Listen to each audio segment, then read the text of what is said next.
저희가 저번에 이슈 방송에서도 한번 언급한 적이 있는데 요새 화두의 중심에 있는 것이 AI 기술이잖아요. 꼭 예술계가 아니더라도 챗GPT를 사용하지 않는 사람은 거의 없죠. 저 얼마 전에 가족 모임을 갔는데 거기 저희 고모, 뭐 큰엄마, 큰아버지 다 메뉴판 영어를 다 찍어가지고 막 챗GPT한테 번역을 맡겨서 그게 뭔지 보고 계시더라고요. 그 정도로 이제 AI 기술이 저희 생활 깊게 들어왔다고 볼 수 있는데, 저희가 이제 컬처 봄인 만큼 문화예술 사업에서 이 인공지능은 예술가의 적일지, 친구일지 다들 한마디씩 의견을 들어보고 싶습니다. 저는 뭐 저보다 이제 또 레베카님 또 깊이 얘기하실 테니까 저는 적이다 아니다 그걸 얘기할 단계는 아닌 것 같아요. 음. 이미 이제는 얘네들이 이제 이제 물밀듯이 그러니까 왜냐하면 이게 AI가 발전하는 속도가 저희가 따라갈 수가 없어요. 그러니까 그거 지금은 이제 저희가 챗GPT가 나오고 나서 이것들을 이제 활용하는 걸 막 이제 배우고 요즘에 그것도 가르치시는 분도 계시더라고요. 챗GPT 잘 활용하는 법 해가지고 강의하시는 분들도 계시긴 한데 지금 제가 듣기로는 그거보다도 또 내년 후년 넘어가면 저희가 예상치 못했던 네, 음성 지원이 되는 뭐 AI라든가 뭐 그게 속도가 너무 이제 빠르기 때문에 그거를 뭐 도움이 될까 안 될까 선별할까 아닐까 이 문제는 좀 이미 넘어선 것 같고 저는 어차피 받아들여야 되는 문제라고 생각을 하고 있고요. 그리고 사실은 뭐 오늘 이제 보이스 오브 햄릿 같은 경우에는 작곡이나 뭐 이런 크리에이티브 창작적인 일을 기계가 한 거잖아요. 물론 사람의 힘이 도움이 되기는 했지만 저도 이제 학교에서 창작 뮤지컬을 만드는데 AI로 대본을 쓰고 작곡을 해서 공연을 한 적이 있었어요. 어떻게 나오나 싶어가지고. 근데 아직까지는 약간 좀 부족함이 있더라고요. 이게 감성에서도 좀 떨어지고. 그런데 이게 이제 기술이 점점 발달하고 뭐 이렇게 오랜 세월이 지나고 그러다 보면 이게 양이 많아지고 그러다 보면 아, 이거 AI가 나온 작품인데 괜찮아. 뭐, 얘기할 것이고, 아, 이건 사람이 한 거라서 이건 좀 더 비싸. 근데 이게 더 좋지. 뭐 이런 얘기들. 아, 이거 사람이 한 건데 AI만 못해. 뭐 이런 얘기들을 자연스럽게 할 날이 오지 않을까. 그래서 저는 뭐 이게 좋다 나쁘다 보다도 이제는 이거를 이제 어떻게 각자의 어떤 예술가들이 어떻게 활용하고 어떻게 이걸 나의 어떤 예술적 역량을 디벨롭하는데 활용할 것인가 이 부분에 대해서 공부하고 고민해야 되지 않을까 그런 생각을 했습니다. 어, 사실 두 가지 측면이 다 있는 것 같아요. 하나는, 아까 제가 잠깐 말씀드린 것 같은데, 앞전에 말씀드린 것 같은데, AI가 어떻게 작업을 얼마나 완성도 있게 할 것인가에 대해서 아직 우리가 모르기 때문에, 항상 모르는 거에 대해서는 공포가 있잖아요. 알면은 이제 그 대상을 우리가 어떻게 요리하면 되겠다라는 판단이 서지만, 모르는 것에 대한 것은 우리 안에 또 알 수 없는 그 공포감이 있기 마련입니다. 그래서 그런 차원에서 우리 조이님 같은 작곡을 하시는 분이라든지, 그쵸. 예. 작곡은 사실 또 패턴이 되게 많으니까, 실제로.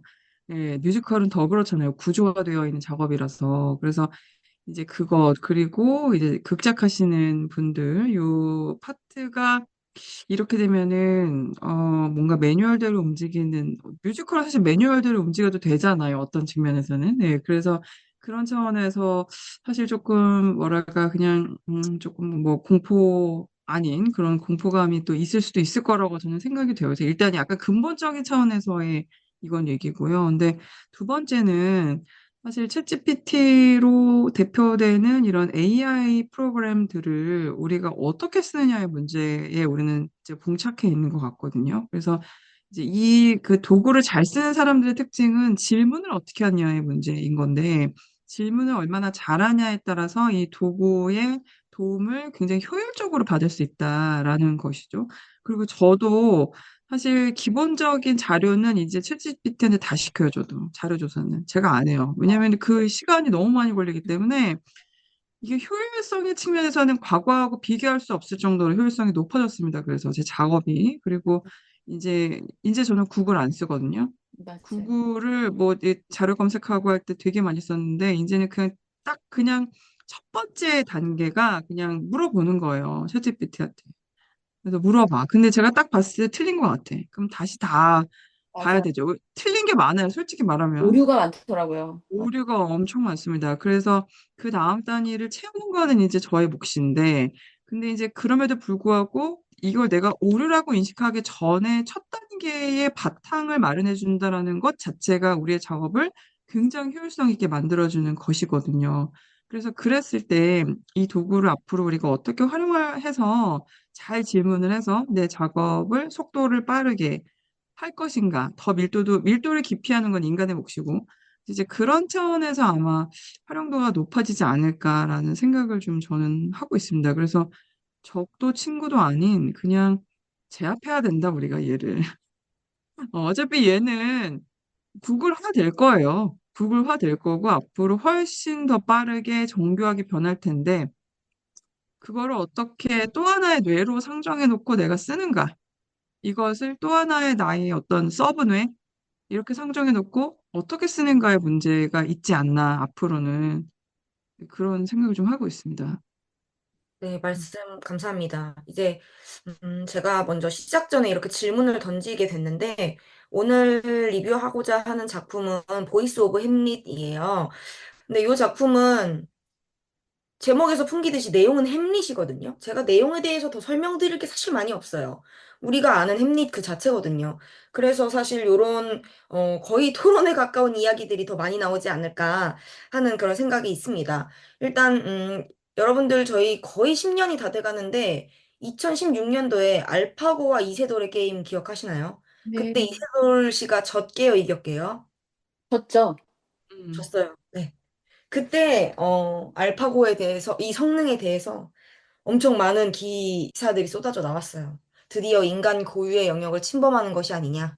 그러니까 인간을 뛰어넘는 것이 아니냐. 왜냐면 이세돌이 세계 1위니까 바둑으로. 근데 그걸 이겼으니까. 그래서 그 당시에는 우려가 많았죠. 걱정이 굉장히 앞선 여론이 있었고요. 2022년도에 미국 콜로라도의 한 미술 대회에서 1위를 디지털 아트 부분 1위를 수상한 작품이 AI 프로그램으로 만든 그림이어서 한 번 더 논란이 있었어요. 그거를 모르고 상을 준 거예요, 심사위원이. 왜냐면 맞습니다. 저도 이름을 그래요. AI라고 안 하고 이제 뭐 조이 이렇게 냈으니까 맞아, 맞아. 모르고 조이 1등 줬는데 그게 알고 보니까 그렇게 밝혀진 거죠. 한 가지만 더 예시를 드리면 2023년도에는 또 SF 잡지 클락스월드 매거진이라는 미국의 한 잡지사에서 AI로 쓴 소설이 너무 투고가 많아서 작품 접수를 중단한 적이 있대요. 그러니까 갑자기 어느 날 이게 투고되는 소설이 왜 이렇게 양이 갑자기 늘어났지? 해서 보니까 AI를 이용해서 쓴 거예요, 사람들이. 그러니까 막 우후죽순으로 그 양을 감당하지 못해서 더 이상 받지 않겠다, 투고를. 이렇게 선언한 적이 있다고 해요. 검색해보면 수두룩 빽빽하게 AI가 문화예술로 접근하고 침투하려는 시도들이 굉장히 많아요. 이제 더 뮤지컬 그 잡지 이제 기사에 보면 박천희 작곡가님, 우리가 잘 아는 그 박천휘 작곡가님이 AI 기술을 활용해서 챗GPT를 활용해서 작곡하는 과정을 투고한 적이 있었어요. 다들 읽으셨는지 모르겠는데 그 당시에 이제 작곡가님께서 내가 해보니까 출중한 조언자 역할로선 손색있다. 이 친구만 있으면 내 보조적인 역할, 우리 레베카님이 말씀해주신 것처럼 자료조사 이런 거는 기깔나게 한다. 이 친구가. 다만 창의적인 결과물을 기대하기는 좀 어렵다. 네. 그러니까 우리가 알고 있는 바와 한 5년 전 박전희 작곡가님이 사용하셨던 거와 지금 약간 수준은 아직 그렇게 크게 달라진 것 같지는 않아요. 그럼에도 불구하고 AI 기술을 활용해서 뮤지컬을 만들었다는 보이스 오브 햄릿을 제가 5월 23일 금요일 낮공을 보고 왔습니다. 네. 민우혁 씨가 하셨고요. 배우분들이 각기 다른 성도 다른 각기 네 분이 출연하신다면서요. 네, 이제 캐스팅을 들여다보면 옥주연, 신성록, 민우혁, 김여원 이렇게 네 분이서 햄릿을 연기하세요. 근데 네 분이 다 나오는 것이 아니라 이게 모노드라마 형식으로 1인극 형식으로 진행이 되기 때문에 이 네 분이 각기 다른 날에 혼자서 무대를 채우시게 됐는데요. 말씀하신 것처럼 일단 남녀가 섞여 있고 연령대도 섞여 있고 네, 그래서 조금 다 다른 모습의 햄릿을 보여주지 않을까 하는 기대가 좀 있습니다. 이제 제가 본 회차에 이제 민우혁 배우님께서는 되게 단단하고 전통 고전에 가까운 햄릿의 그 내면을 보여주셨다고 저는 읽혀졌어요.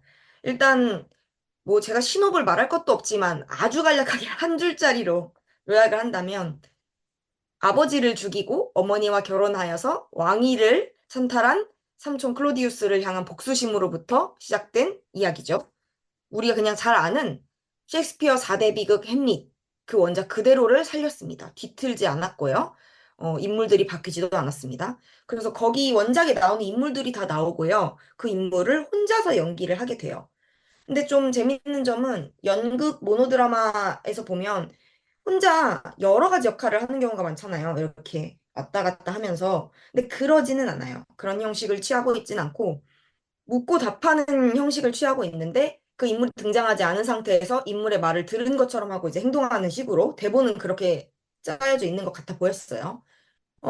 장르가 궁금하실 텐데 락 콘서트 형식을 취하고 있습니다. 왜 락 콘서트 형식을 취했냐 하고 이제 김성수 음악 슈퍼바이저님께 인터뷰를 한 것을 보니 햄릿의 내면을 폭발적으로 보여주려고 하다 보니 이런 장르를 택했다고 하셨어요. 재밌는 것이 있는데 밴드가 온 스테이지에 있거든요. 이게 콘서트 형식이기 때문에 밴드 셋이 어떻게 돼 있냐면 드럼 있고 키보드 있고 키보드 옆에 무그라는 악기가 하나 더 있어요. 좀 생소하실 수도 있는데 무그는 신디사이저를 말해요. 신디사이저, 최초의 신디사이저 모델명이 무그거든요. MOOG, 네, 무그라고 읽어요. 그래서 무그를 연주할 수 있는 신디사이저 연주자가 있어요. 그리고 베이스 기타, 일렉트로닉 기타가 있고, 가운데 첼리스트가 한 명 있습니다. 그래서 이렇게 5인조 구성으로 밴드가 되어 있고, 밴드가 아무래도 온스테이지다 보니까 생각나는 작품들이 좀 있었어요. 우리 창작 뮤지컬 중에도 온스테이지 밴드로 하는 공연들이 덜어 있잖아요. 뭐 트레이스 유라던가 최근작 중에는 이터니티도 있을 맞아요. 것이고, 그렇게 보통 락 뮤지컬인 때 이렇게 온스테이지로 밴드를 올리는 것 같아요. 그래서 보이스 오브 햄릿도 밴드가 이렇게 올라와 있다.